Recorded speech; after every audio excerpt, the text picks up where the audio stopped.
안녕하십니까? 지난해 한국의 경제 성장률은 2%로서 3년째 하락하고 있습니다. 2%라고 성장이라고 했지만 실제적으로는 퇴보라고 전문가들은 말합니다. 이러한 현상은 한국뿐만 아니라 세계 경제도 마찬가지로 여러 가지 어려움 속에 있습니다. 경제 전문가의 말에 의하면 당분간 한국의 경제가 굉장히 힘들 것이라고 예상하고 있습니다. 특히 우리 서민의 경제는 더욱더 악화될 가능성이 많이 있습니다. 또 실제로 어려움을 겪고 있습니다. 이런 상황에서 우리가 돈에 대한 관심이 점점 높아질 수밖에 없습니다. 무슨 일을 해도 돈이 들어갑니다.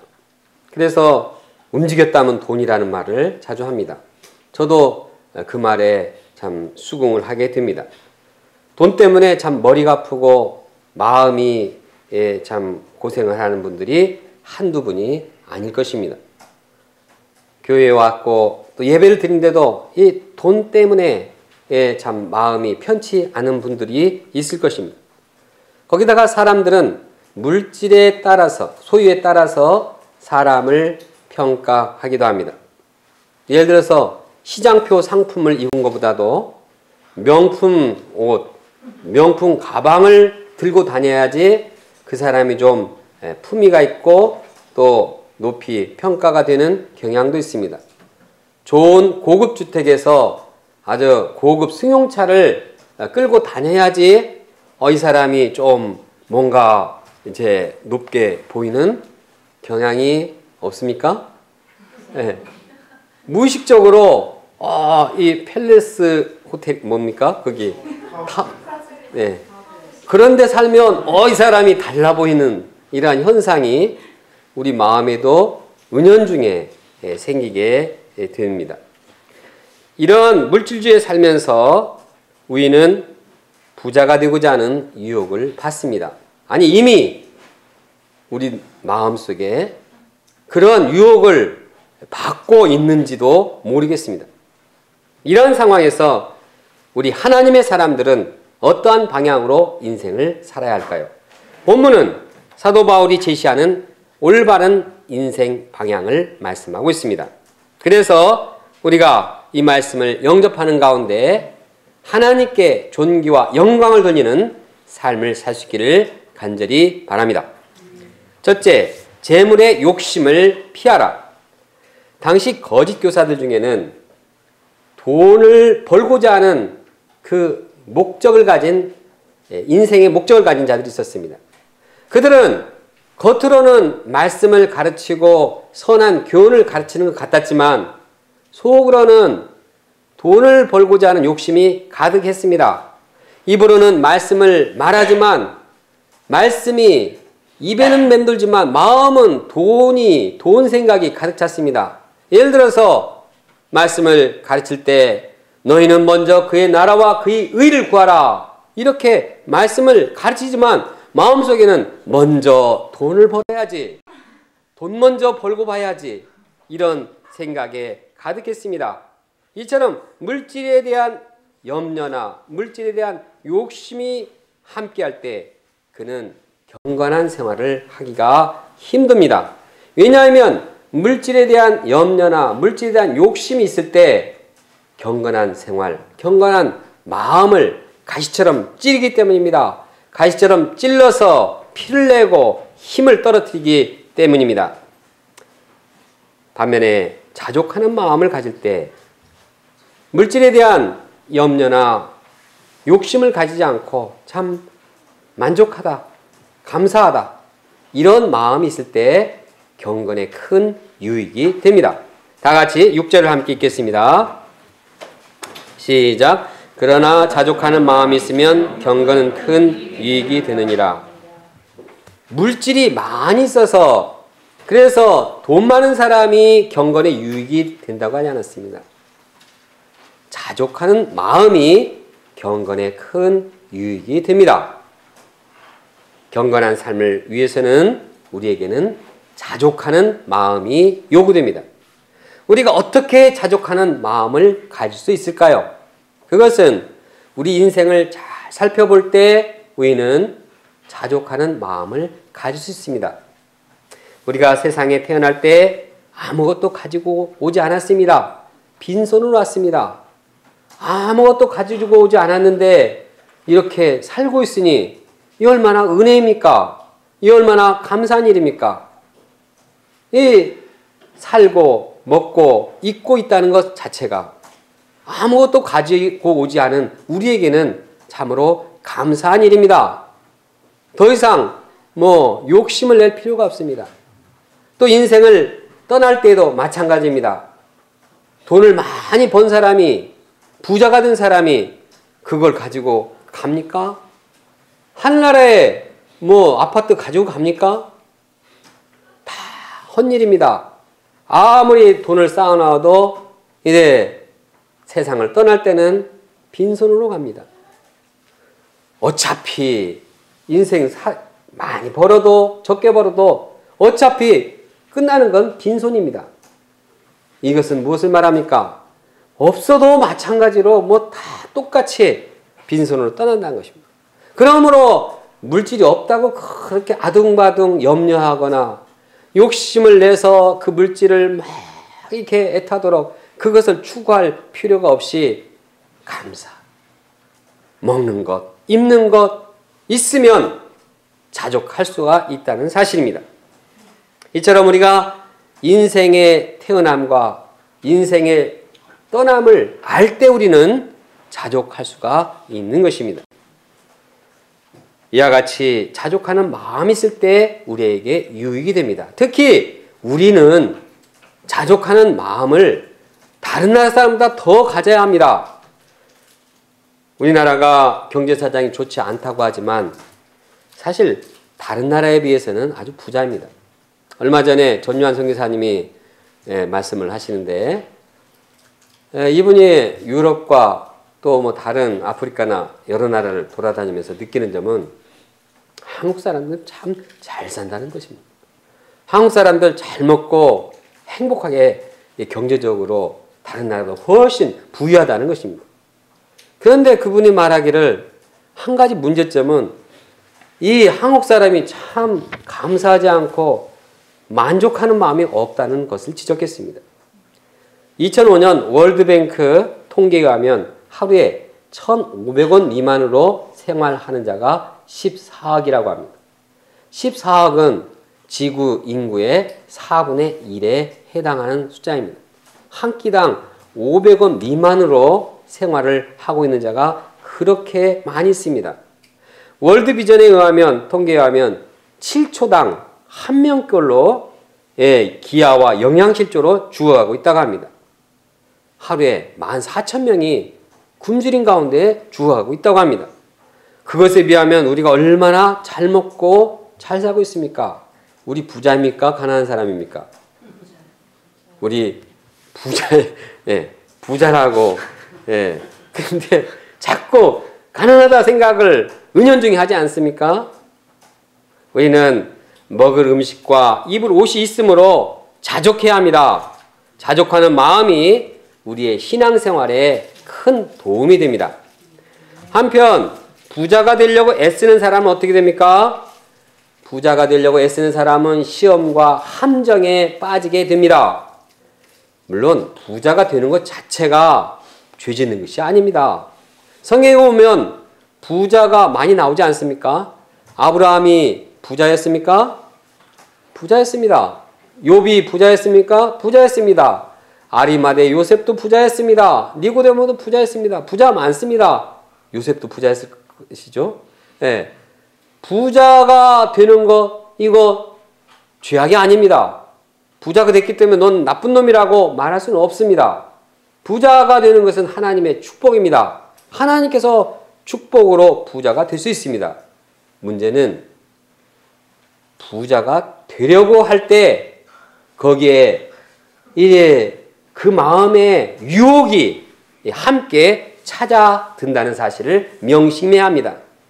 부자가 되고자 하고 물질에 대해서 욕심을 내고 물질이 너무 없어서 염려하게 될 때 이 물질에 대한 관심 속에서 우리를 미혹하고 우리를 시험에 들게 하고 올무에 빠지게 한다는 것입니다.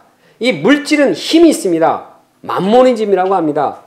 그래서 물질은 이 관심을 갖기 시작하면 거기에 점점 집중하게 되고 이 힘을 점점 더 빼앗아 갑니다. 부자가 되고자 하면 할수록 영적인 힘은 점점 사라지게 되는 것입니다.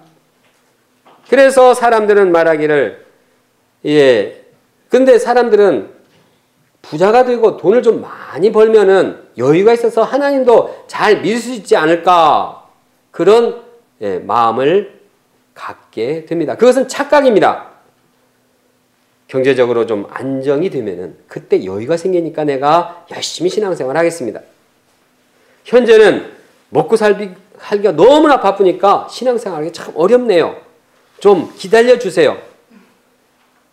진실입니까? 참말입니까? 아닙니다. 실제적으로 이런 사람이 돈을 진짜 잘 벌면 벌수록 그 사람은 영적으로 점점 더 신앙이 떨어진 것입니다. 왜? 돈의 유혹은 벌었다고 하면 더 거기에 집착하게 하는 힘이 있기 때문입니다. 돈의 맛이라는 것이 참 이게 끊을 수가 없는 것입니다. 돈의 맛을 들린 사람은 점점 신앙의 맛을 잃어버리게 됩니다. 그래서 점점 신앙에서 멀어져 가게 되는 것입니다. 10절을 함께 읽겠습니다. 시작. 돈을 사랑함이 일만하게 뿌리가 되나니 이것을 탐내는 자들은 미혹을 받아 믿음에서 떠나 근심으로써 자기를 찔렀도다. 사람이 돈을 사랑할 때 이를 인해서 미혹을 받아 믿음에서 떠나게 되는 것입니다. 돈에 대해서 사랑함을 가질 때 하나님 사랑이 점점 떨어집니다. 우리 마음이 돈을 사랑하면 사랑할수록 하나님의 사랑이 점점 사라지게 되는 것입니다. 믿음이 사라지게 되는 것입니다. 믿음이 사라지면 그것으로 끝납니까? 성경은 믿음이 사라지고 돈을 사랑할 때 이것이 일만하게 뿌리가 된다고 했습니다. 돈을 사랑하는 것이 다른 일만하게 이 일만학을 파생시키는 원흉이 되는 것입니다. 돈을 사랑할 때 이기적인 죄, 미워하는 죄, 또 이 거짓말하는 죄, 폭력, 또 살인, 거침없이 돈을 사랑할 때 그 돈맛에 중독이 되어서 이제는 죄를 서슴지 않게 저지르게 되는 것입니다. 영화를 보면 이 돈 때문에 얼마나 사람의 갈등하고 미워하고 거짓말하고 사기치고 죽이고 조폭 영화가 다 그렇지 않습니까? 주로 이 폭력을 사용해서 돈 벌어서 다른 사람 죽이고 서로 이런. 그런데 그것이 우리 조폭뿐만 아니라 우리 인생의 모습의 하나의 단면이라고 볼 수 있습니다.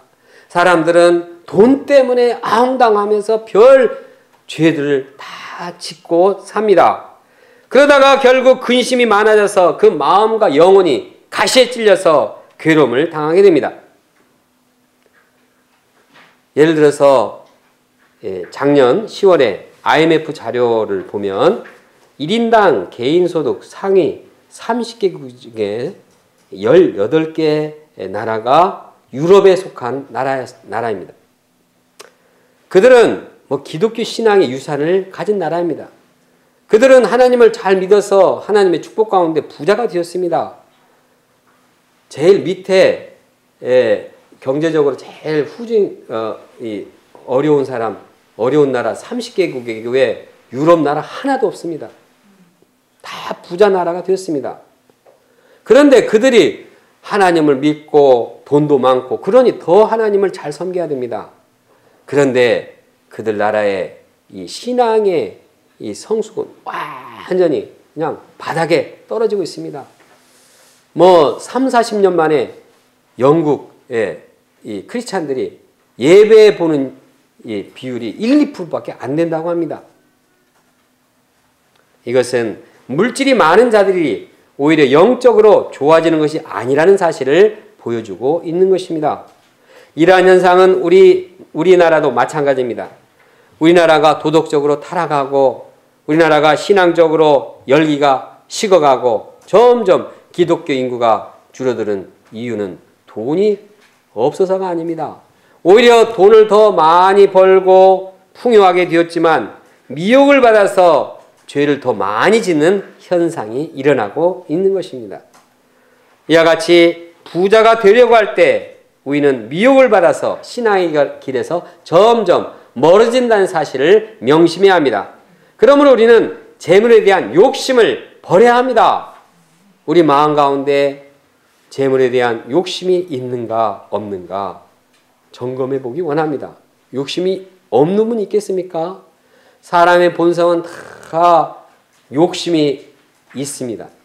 그러나 우리는 결단을 하고 매일 매 순간 욕심을 피하고 욕심을 십자가에 못 박고 욕심을 버리고자 하는 결단을 해야 되는 것입니다. 둘째, 믿음의 선한 싸움을 싸우라. 하나님의 사람은 부자가 되려고 하는 마음을 버리는 것과 동시에 적극적으로 해야 할 일이 있습니다. 그냥 나는 부자가 될 마음이 없다 해서 그냥 소극적으로 버리는 것으로만 끝나서는 안 됩니다. 이제는 적극적으로 따라야 할 영적이고 내면적인 것이 있습니다. 11절과 12절을 함께 읽겠습니다. 시작. 오직 너 하나님의 사람아 이것들을 피하고 의와 경건과 믿음과 사랑과 인내와 온유를 따르며 믿음의 선한 싸움을 싸우라. 영생을 취하라. 이를 위하여 내가 부르심을 받았고 많은 증인 앞에서 선한 증언을 하였도다. 하나님의 사람의 관심은 돈이 아니라 눈에 보이는 것이 아니라 내면적이고 영적인 것을 쫓아야 하는 것입니다. 의와 경건, 믿음과 사랑, 온유와 인내, 이 내면적인 것을 적극적으로 쫓아야 합니다. 이것은 외적으로 보이지 않기 때문에 소홀하게 여기기 쉽습니다. 그러나 보이는 것보다 더 중요한 것이 내면적인 것입니다. 이 내면적인 것이 그 인생을 결정짓는 본질이 되는 것입니다. 하나님은 그 인생을 판단할 때 그 내면을 보고 판단하고 심판하십니다. 영적으로 건강하게 살 때 그 인생은 올바르고 그 신앙은 성장하게 되는 것입니다. 그렇게 하지 못할 때 내면적인 것을 추구하지 못하고 겉으로 나타나는 것들만 추구할 때 그 인생은 부실하게 되고 결국은 무너져 버립니다. 하나님의 심판을 피할 수 없게 됩니다. 그러므로 우리는 하나님 앞에서 하나님과의 올바른 관계를 이루는 의를 추구해야 합니다. 또한 이제 하나님을 닮아가고자 하는 경건 추구해야 합니다. 또한 하나님을 믿고 사랑해야 합니다. 사람들을 향해서도 사랑을 실천해야 합니다. 여러 가지 어려운 환경과 상황이 있을 때도 인내하고 온유한 내면을 소유하고자 노력해야 합니다. 그때 우리 인생은 열매를 맺고 하나님 앞에서도 인정을 받게 되는 것입니다. 특히 사도 바울은 영적인 아들 디모데에게 내면적인 것 중에서도 믿음을 강조하고 있습니다. 아마 디모데에게 믿음이 필요한 다른 것보다도 다른 것도 다 중요하지만 디모데에게 정말 믿음이 필요한 그런 상황을 직감을 한 것으로 생각이 듭니다. 믿음의 선한 싸움을 싸워라. 싸우라는 말은 경기를 할 때, 운동 경기를 할 때, 전쟁을 할 때 쓰는 단어입니다. 싸우라는 것은 편안히 지내는 것이 아니라 아주 파이팅 스피릿을 가지고 투쟁을 하는 것입니다. 하나님의 사람 디모데는 적극적으로 믿음의 싸움을 싸워야 합니다. 사실 디모데는 싸우기를 싫어하는 사람이었는지도 모릅니다. 왜냐하면 그는 교회 리더가 되었지만 연소하고 나이가 어리고 또 몸이 약하지 않았습니까? 몸이 약하고 그냥 교회 위에 장로들 나이 많은 분들이 쫙 있는데 또 나는 좀 연약하고 또 눈물도 많고 이런 사람들 그냥 싸우지 않고 그냥 회피하고자 하는 마음이 있지 않겠습니까? 그러나 사도 바울은 영적인 아들에게 싸워라! 사람과 싸우지 말고 믿음의 선한 싸움을 싸우라고 강조하고 있습니다. 여기서 볼 때 믿음을 소유하기 위해서는 싸워야 됩니다. 파이팅 스피릿을 가질 때 믿음이 견고해지고 성장하게 되는 것입니다. 믿음은 그냥 온실에서 듣는다고 해서 성장하는 것이 아닙니다. 믿음은 세미나에서 듣고 좀 기분이 좋아졌다고 성장하는 것이 아닙니다. 실제 생활에서 어려움을 믿음으로 극복하고 어려운 상황을 믿음으로 투쟁할 때 거기에서 믿음이 성장하게 되는 것입니다. 예수님께서 제자들에게 믿음을 심을 때 어떻게 심었습니까? 물론 말씀을 주었습니다. 그래서 말씀을 듣는 가운데 믿음을 갖게 했습니다. 그러나 그 믿음을 성장시키기 위해서는 광풍 속에 밀어 넣었습니다. 왜 뒤집어지니까 왜 믿음이 없느냐? 두려워 말고 믿기만 하라. 광풍 속에서 믿음을 붙들도록 했습니다. 제자들이 어린아이를 고칠 때 그냥 식은땀을 귀신들 어린아이를 고칠 때 막 식은땀을 흘리고 있을 때 그때 믿음을 심고 도전하도록 했습니다. 광야에 수만 명 이렇게 있는데 제자들에게 믿음으로 도전해서 이 먹을 것을 주라고 믿음을 심는 것입니다. 그들이 믿음이 없을 때는 아주 막 예수님이 그들과 싸웠습니다. 부활한 예수님께서 제자들이 믿음이 없으니까 막 밥 먹고 있는데 믿음이 없다고 책망하고 믿음을 심었습니다. 예수님은 제자들이 연약하고 어린 것에 대해서는 긍휼을 베푸시고 그들을 사랑으로 보호해주시고 그렇게 키우셨습니다. 그러나 제자들이 믿음이 없는 것은 안 봐줬습니다. 아주 그냥 예수님이 싸워서라도 그들에게 믿음을 심었습니다. 그리고 그 믿음의 사람이 되도록 강조하고 있습니다. 믿음을 심을 때 이처럼 싸움이 필요한 것이 사실입니다. 그러므로 예수님께서 재림하실 때까지 우리가 철저하게 해야 할 일은 바로 믿음의 싸움을 싸우는 것입니다. 그래서 주님이 오실 때 우리가 주님께 보여드릴 것이 무엇입니까? 그것은 내가 믿음을 지켰다. 내가 떳떳하게 주님 앞에서 믿음의 싸움을 싸웠다. 이 믿음의 전적을 주님께 보여야 되는 것입니다. 예수님께서 심판하실 때 너 몇 평짜리 아파트 살았냐? 너 봉급 얼마 받았느냐? 이거 묻지 않습니까? 믿음을 얼마나 싸움을 싸웠느냐? 어려운 시대 상황 가운데서 얼마나 믿음의 투쟁을 감당했느냐? 이것이 주님께서 보시는 것입니다. 그러므로 이 믿음을 보여줘야 될 믿음에 우리가 믿어야 하는 그 하나님은 어떤 분이십니까? 15절에서 보면 그 하나님은 복되신 분입니다. 그 하나님은 축복을 주시는 분입니다. 우리에게 근원적인 복이요 영원한 복을 주시는 분입니다. 그분은 홀로 한 분이신 유일한 우리의 주권자이십니다. 그분은 만왕의 왕이시고 만주의 주이십니다. 오직 그에게만 죽지 아니함이 있습니다. 이분은 영생하는 분으로 우리에게 영생을 주시는 분입니다. 그분은 가까이 있지 못할 빛의 가십니다. 그분은 영광된 분입니다. 하나님은 아무 사람도 보지 못했고 볼 수 없는 거룩한 분이십니다. 우리가 이 하나님 앞에 믿음을 지킴으로써 하나님께 인정받는 삶을 살아야겠습니다. 우리가 그분을 만나서 소망하면서 이 땅에서 해야 할 일은 믿음의 선한 싸움을 싸우는 것입니다. 그러면 디모데가 에베소 교회의 영적 리더로서 어떤 점에서 믿음의 싸움을 싸워야 했을까요? 첫째, 에베소 교회가 오직 예수 그리스도를 믿는 믿음으로 굳건히 서도록 싸워야 했습니다. 당시에 거짓 교훈들이 교회에 들어와서 교회를 어지럽혔습니다. 사람들의 귀에 그럴싸한 이야기들을 해서 사람들을 현혹했습니다. 변론과 언쟁을 하면서 자기 주장을 막 침튀기면서 했습니다. 그런데 그 결과는 교회가 분열될 수밖에 없었습니다. 이러한 상황에서 하나님의 사람은 오직 십자가에 죽으신 예수님, 그분의 부활, 그분의 말씀을 교회에 심도록 싸워야 했습니다. 오직 예수 그리스도 한 분이 우리의 그리스도심을 심어야 했습니다.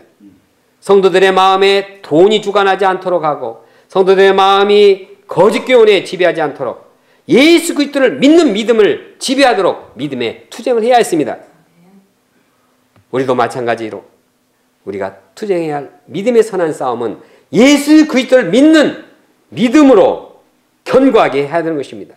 우리 마음에 거짓 교훈이 없도록, 우리 마음이 이제 돈에 지배당하지 않도록 오직 예수 그리스도가 우리의 왕이 되시고 우리의 인도자가 되시고 우리의 그리스도가 되심을 영접하는 그 믿음의 싸움을 싸워야 됩니다. 우리가 매일 아침에 일어나서 뭘 해야 됩니까? 믿음의 싸움을 싸워야 합니다. 어떻게? 일어나는 것 자체도 믿음이 요구합니다. 얼마나 참 이 육신의 이 게으름의 본성과 싸워야 됩니까? 그러나 부활하신 예수님, 할렐루야! 내가 죽었다가 살아나신 그 권세를 가신 예수 믿고 일어나야 합니다. 그리고 예수님의 말씀을 믿고 심령에 예수 그리스도의 마음과 말씀이 살아 역사하도록, 그래서 그 믿음으로 하루를 살 때 믿음을 지켜 승리할 수가 있는 것입니다. 깨어나서 아무 없이 그냥 밥 먹고 그냥 직장 가고 공부하려고 바쁘고 이러면 언제 예수 그리스도께서 마음에 들어올 틈이 있겠습니까? 우리가 먼저 일어나서 믿음의 싸움을 싸워야 합니다. 또한 우리 마음 가운데는 여러 가지 죄악된 본성과 또 우리를 유혹하는 실용주의, 상대주의, 포스트 모더니즘, 얼마나 우리 마음에 그럴싸하게 들어오는 이론들이 많이 있습니까? 이런 것들은 우리 마음의 생명력을 상실하게 합니다. 영적인 생명력을 상실하게 합니다. 우리는 예수 그리스도의 믿음으로 인해서 이제 그러한 믿음 가운데서 순수 복음 신앙을 지키고 영적으로 생명력 넘치는 삶을 살아야겠습니다. 이를 위해서는 14절에 말한 것처럼 우리가 믿음으로 성경에 기록된 말씀을 지켜야 하는 것입니다. 둘째로 영적인 느도서 디모데는 모든 걱정과 염려를 없애기 위해서 믿음의 싸움을 싸워야겠습니다. 믿음이 있으면 두려워하지 않고 염려하지 않습니다. 믿음이 없을 때 염려하게 되고 근심하게 되는 것입니다. 디모데는 아까 말한 것처럼 교회에 연소한 나이에 리더가 되었습니다. 얼마나 걱정이 많겠습니까? 몸도 약한 데다가 말빨도 딸리고 얼마나 연약해서 눈물도 많이 흘리고 경험도 부족하고, 그래서 그냥 가만히 있어도 불안하고 그냥 가만히 있어도 스트레스를 받기 쉬웠습니다.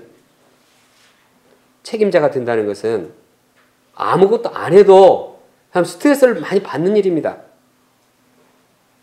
그래서 참 마음이 진둘리기가 참 쉽습니다. 이러한 상황에서 그가 담대히 역사를 섬기기 위해서는 예수 그리스도를 믿는 믿음이 요구되었습니다. 그가 믿음으로 담대하게 말씀을 가르칠 때 성도들은 영적으로 양육을 받게 될 것입니다. 시편 기자는 말합니다. 내 영혼아 네가 어찌하여 낭망하며 어찌하여 내 속에서 불안하여 하는가. 너는 하나님께 소망을 두라. 그가 나타나 도우심으로 말미암아 내가 여전히 찬송하리로다. 그가 하나님을 믿고 도전할 때 낭망하여 하지 않고 불안해하지 아니하고 그 마음을 극복하고 담대히 찬송하면서 일하게 되는 것입니다. 우리도 마찬가지입니다. 우리는 마음에 캠퍼스 복음 역사를 섬길 때 불안하고 염려할 수 있습니다. 지난주에 성대 오리엔테이션 때 신입생들을 초청하기 위해서 나갔습니다. 목자님들이 나갔는데 선배들이 참 얼마나 수고 많습니까? 이렇게 해야 되는데 선배들이 왜 여기 와서 찍적거리냐? 수희들이 와가지고 당신은 뭔데 여기 와 있냐? 나가라! 이렇게 방해를 했습니다. 그렇지 않아도 젊은이들의 복음의 수용력이 점점 낮아지는데 이제는 새양들하고 접근하는 일도 참 어려워지고 있습니다. 이럴 때 우리 마음이 움츠러들기 쉽습니다. 김지원 목자님은 직장 휴가를 내서 초청 역사를 감당했는데 핍박을 받았습니다.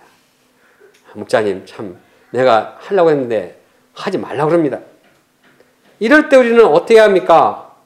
우리는 다른 무엇보다도 예수 그리스도를 믿음으로 담대하게 도전해야겠습니다. 예수님께서 믿음이 없는 시대를 보고 한탄만 하셨습니까? 정말 이놈의 믿음이 없는 세대 한탄하셨습니다. 그러나 믿음으로 도전하셨습니다.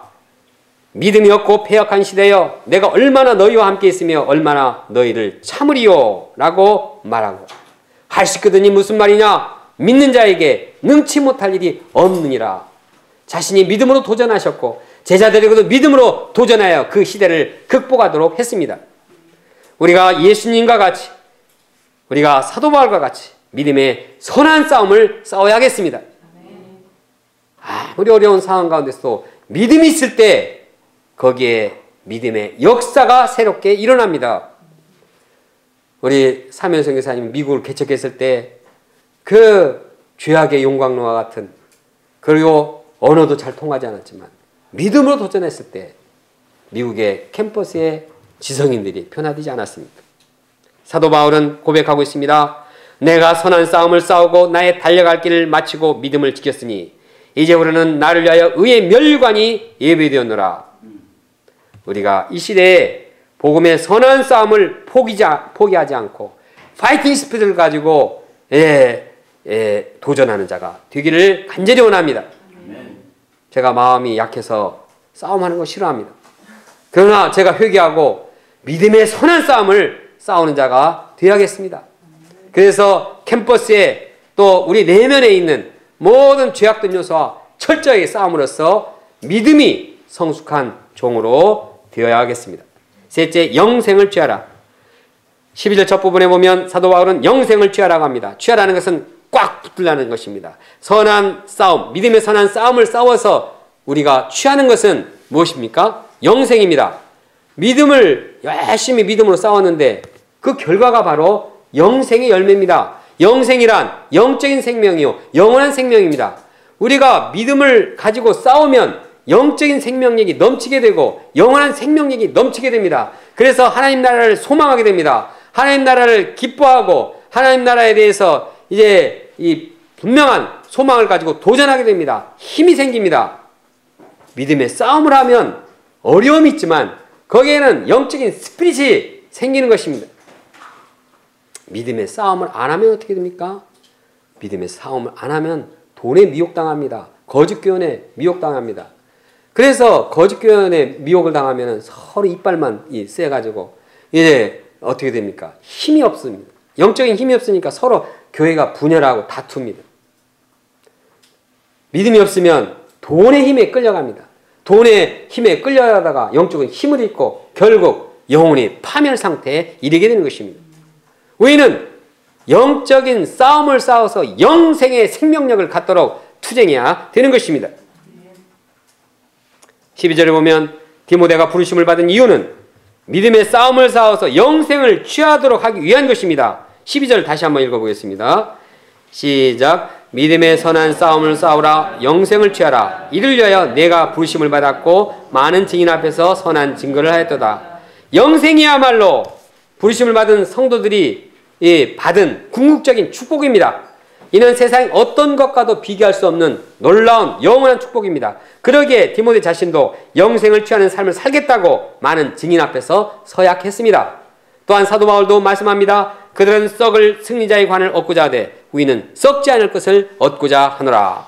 사도 바울은 영생의 축복을 취하며 달려갈 길을 최선을 다해서 달려간 생애를 살았습니다. 그럼 우리도 믿음의 선한 싸움을 싸워서 영생을 붙드는 자가 되기를 원합니다. 우리가 싸워야 할 것은 믿음의 싸움입니다. 싸워서 취할 것은 영생입니다. 그때 우리의 믿음이 견고해집니다. 그로 인해서 우리의 내면이 영생의 축복과 소망이 넘치게 되는 것입니다. 싸우지 않을 때 우리는 믿음의 싸움을 싸우지 않으면 편합니다. 싸움하는 것보다 싸움 안 하는 것이 마음이 아주 평화롭지 않습니까? 싸움하면 참 힘들잖아요. 싸움하면 참 골치 아프잖아요. 그러나 싸움 안 하면 어떻게 됩니까? 영적인 생명력을 잃게 됩니다. 우리가 이것을 위해서 하나님께 부르심받은 것이 아닙니다. 많은 사람들이 참 오해를 하고 있는데 하나님께 부름받은 것은 싸우기 선한 믿음의 선한 싸움을 싸우라고 부름받은 건데 그것을 모르고 있습니다. 하나님 믿고 하나님께 부르심받은 것은 그냥 평안과 축복과 건강하고 출세하고 일하는데도 뭐가 잘 떨어지고 기적을, 이것은 잘못된 것입니다. 우리는 부르심받은 우리는 이제는 믿음으로 싸워서 우리 마음 가운데 영생의 생명력이 충만하고 이 세상에 영생의 생명력이 충만하도록 그걸 위해서 부르심을 받은 것입니다. 우리 믿음의 선배들은 이런 분명한 방향을 가지고 도전했습니다. 예수 그리스도를 믿음으로써 내면의 죄악된 본성과 싸워서 힘을 얻었습니다. 또 이 영적인 스피릿을 가지고 다른 사람들도 예수님을 믿음으로 영적인 생명력이 있게 도전했습니다. 그래서 영적인 스피릿이 충만했습니다. 그런데 우리는 과연 이러한 믿음의 싸움을 싸우고 있는지 점검해 봐야겠습니다. 세상에 추구하는 방향에서 그냥 휩쓸려서 그냥 이래도 좋고 저래도 좋고 세상에 따라가면서 타협하면서 살고 있지는 않은지 점검해 봐야겠습니다. 믿음의 선한 싸움을 싸우지 않고 그냥 죄악된 본성이 원하는 대로 그냥 자고 싶으면 자고 그냥 즐기고 싶으면 즐기고 쾌락과 안일과 본성에 따라서 적당히 살고 있지 않은지 돌이켜봐야겠습니다. 우리가 믿음의 선한 싸움을 싸워서 날마다 영생을 취하는 이러한 인생을 살아야 하겠습니다. 결론적으로 물질주의가 팽배가는 이 시대에 우리가 재물의 욕심을 피해야 하겠습니다. 반면에 우리는 영적이고 내면적인 의와 경건과 믿음과 사랑과 온유와 인내를 추구하며 살아야 하겠습니다. 특히 믿음의 선한 싸움을 싸움으로써 영생을 취하며 영생의 기쁨과 생명력을 누리는 인생을 살기를 간절히 원합니다. 다 같이 12절 말씀 함께 읽겠습니다. 시작. 믿음의 선한 싸움을 싸우라. 영생을 취하라. 이를 위하여 내가 부르심을 받았고 많은 증인 앞에서 선한 증언을 하였도다.